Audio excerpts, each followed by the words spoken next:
In this video, I'm going to show you how to edit captions in HeyGen. Now, if you want to check out HeyGen for yourself, there's a link down below in the description as well as in the pinned comment, and you can check it out from there. So to actually edit captions, the easiest way to do this is by going to the avatar section and using the AI Studio.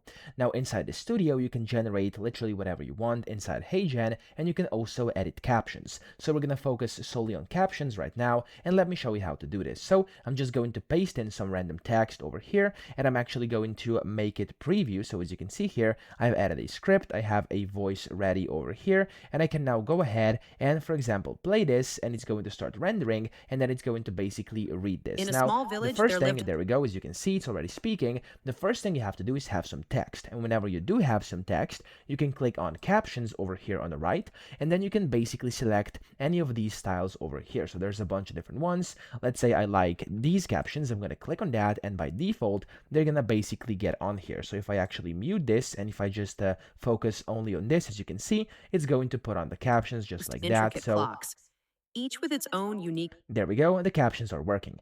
Now to edit these, what you want to do is simply click on any caption, and it's going to go to the right hand side here, where you can change position, you can change the text font, you can change how the text appears, the size, the style. There's a bunch of different things you could do. Like for example, if I wanted to change some colors over here, I could do that as well. Completely fine. You could of course select this, as you can see it's changing.